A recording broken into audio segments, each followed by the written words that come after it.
E aí, tudo bem contigo? Bora pro nosso devocional hoje. E a pergunta que eu te faço é: você se sente uma pessoa improvável? Já vamos ver o que é essa palavra, tá? Talvez você não saiba, né? Que é normal. Tem algumas palavras que a gente não conhece. Mas nada melhor que um estudo pra gente se aprofundar, né? Do que realmente é ser uma pessoa improvável, né? Então vamos pro texto primeiro, né? Texto da passagem bíblica. Já envelhecido, de idade avançada, Davi fez do seu filho Salomão rei sobre Israel. Ele reuniu todos os líderes de Israel, bem como os sacerdotes e os levitas. 1 Crônicas 23, versículo 1 e 2. O que acontece?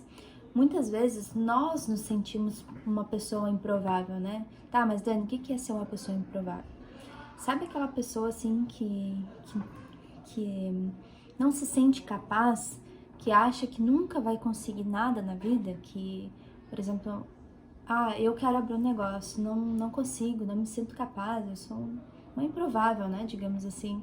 Ou eu quero construir um relacionamento, né, fortalecido, não me sinto capaz, não me sinto digna de ter esse relacionamento. Só algumas ideias aqui para você entender, né, do que é ser uma pessoa improvável. Até mesmo, né, digamos na infância, as pessoas olhavam para aquela pessoa e diziam assim: esse aí, se continuar assim, não vai dar em nada. Essa daí, se continuar assim, vai se perder, né? As pessoas falavam isso, né, quando a gente era criança, por exemplo. Então, isso é ser uma pessoa improvável. As outras olhar, ou a própria pessoa se olhar e dizer assim: não tem jeito, pra mim não tem mais, sabe? Não tem mais chance. Então, isso é ser uma pessoa improvável, que é pouco provável, né? Que não se aprova, digamos assim. Então, assim, muitas pessoas acham que ter vivido várias coisas na sua vida, elas não são merecedoras, né, de buscar o reino dos céus, não são merecedoras de conversar com o Senhor, não são merecedoras de ganhar algo do Senhor, digamos assim, né? Então elas, eu fiz uma coisa horrível. Tem gente que mata a pessoa assim, né? Então, matei uma pessoa, ou menti, né? Ou fiz horrores, assim. Essas coisas mesmo, né? Cruéis que muitas vezes o ser humano faz. Só que apesar de tudo isso, Deus ainda nos perdoa, né?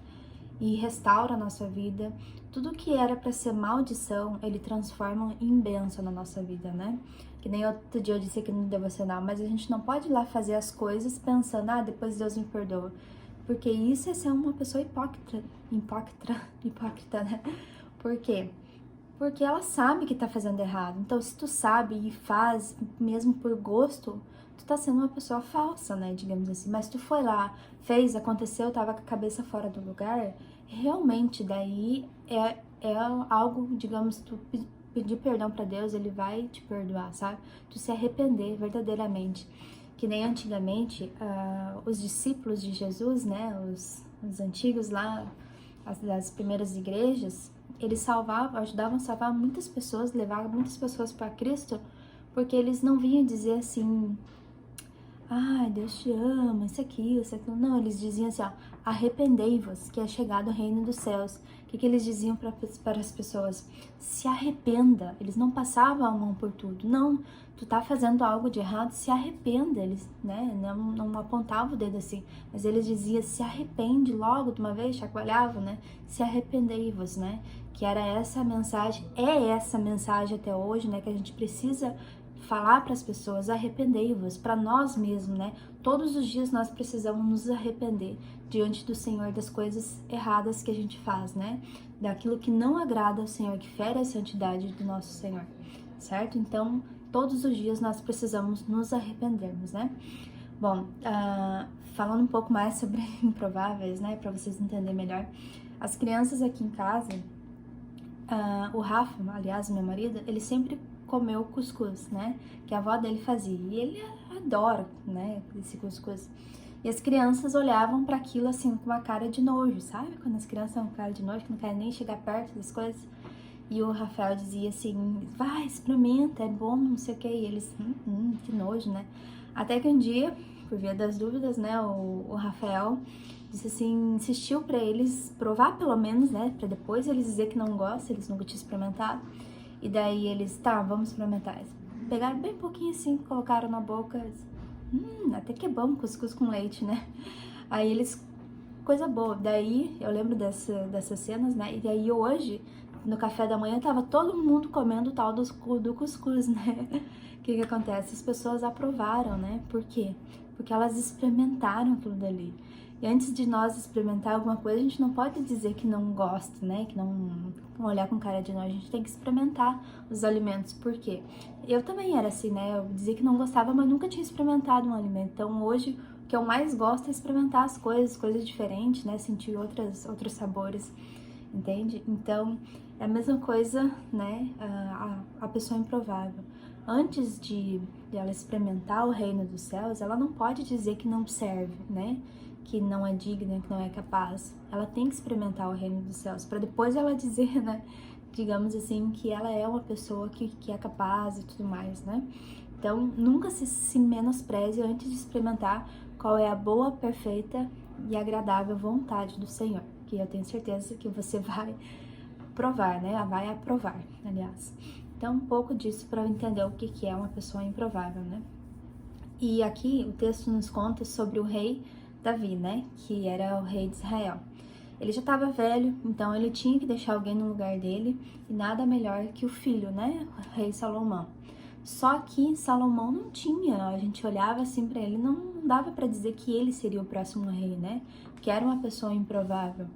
Só que quando ele nomeia Salomão, sabe o que Salomão faz? Ele faz uma oração para Deus, né? Ele diz assim, ó, vou te oferecer um sacrifício como nunca antes foi oferecido, né?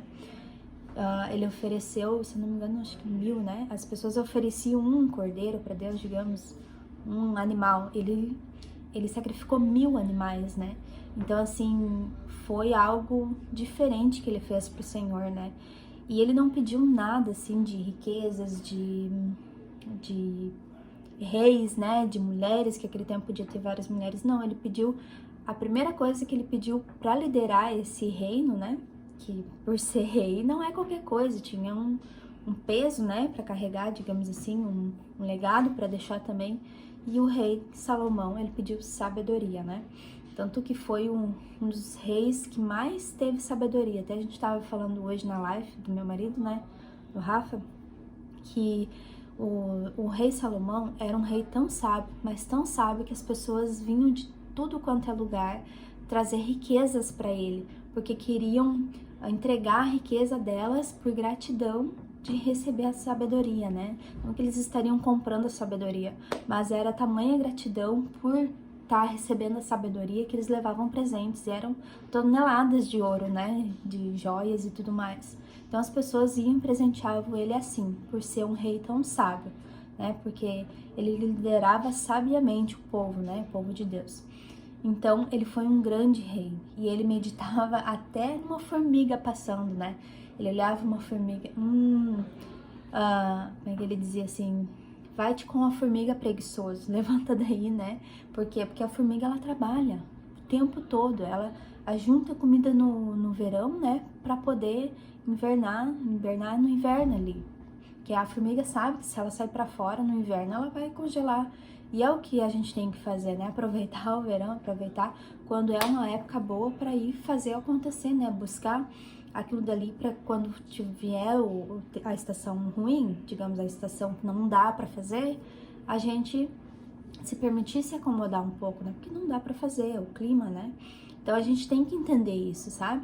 Então o rei Salomão nos trouxe essa sabedoria que é milenar, né? Existe até hoje na Bíblia, na palavra do Senhor. Então, se a gente ler Provérbios ali, a gente vai aprender muitas coisas sobre sabedoria, né? E quanto você tem buscado isso, sabe? Então, a gente pode ter sabedoria? Sim, a palavra de Deus diz que é para nós vender tudo que a gente tem, né?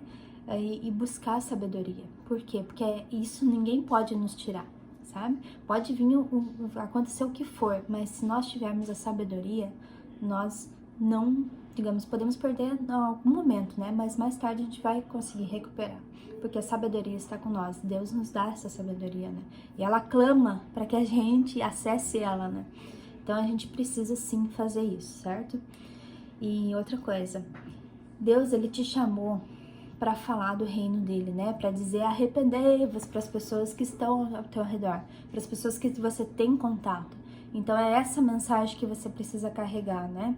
Para as pessoas que Jesus veio, morreu na cruz, né? Para o nosso lugar, e que através da sua vida você fala isso, né? Você diz assim, ó, arrependei-vos, é chegado o reino dos céus, ele vai voltar. Então você tem um chamado na sua vida, assim como eu tenho, assim como várias pessoas que Deus criou, né? Que Deus resgatou ali da escuridão. Então ele tem um chamado para cada um de nós e a gente precisa se levantar como verdadeiros filhas, né? E filhos do Senhor para proclamar o reino deles, né? Dele com verdadeira sabedoria. Então não se sinta improvável porque ele te chamou, né? Você tem um chamado na sua vida, você sim é capaz de fazer tudo aquilo que Deus te chamou diante da sabedoria que ele nos dá. Então creia nisso, porque é isso que vai moldar toda a tua vida, né? Então deixa eu ler aqui a frase, né, do dia. A visão humana te limita a enxergar problemas, mas a visão do reino dos céus te leva a enxergar o extraordinário. Não se limite ao que você viveu, ao que está vivendo, essas coisas assim, sabe? Porque o que Deus tem para nossa vida é muito maior e melhor, sabe? Então não se limite a essas pequenas coisas que acontecem na vida, né? Que muitas vezes é impossível da gente de não passar por algumas situações. Mas não se limite a isso, tá? Porque o teu chamado é muito maior que qualquer problema que você esteja passando ou que passou lá no passado, né? Se Deus já te perdoou, não tem ninguém para falar nada, né? Então se apresente ao Senhor e diga, né? Eis-me aqui, estou aqui. O que o Senhor precisa? Que nem Samuel, quando Deus chamou ele, né? Samuel, Samuel. E ele não entendia a voz do Senhor, até que ele foi perguntar pro profeta ali, né? Tu tá me chamando? E ele disse assim, não tô te chamando, volta a dormir, né? Que eles dormiam em quartos separados ali. E de novo, né? Samuel, e ele foi lá no quarto dele, tu tá me chamando? E ele disse, não tô te chamando, volta a dormir. Aí pela terceira vez, Deus chamou Samuel, e ele foi lá e disse assim, tu tá me chamando, né, pro profeta Eli. O Eli disse assim, já entendi, não sou eu que tô te chamando, é o Senhor que tá te chamando. Volta lá e responde ele, né, diga que você está aqui, que ele pode falar. Então Samuel voltou no quarto quando Deus chamou ele, Samuel, Samuel, e daí ele disse, eis-me aqui. Então se apresente ao Senhor, diga, né, eis-me aqui, Senhor. E se você está disposta ou disposto, né, a ouvir esse chamado, escreva aqui nos comentários, né, eis-me aqui, Senhor.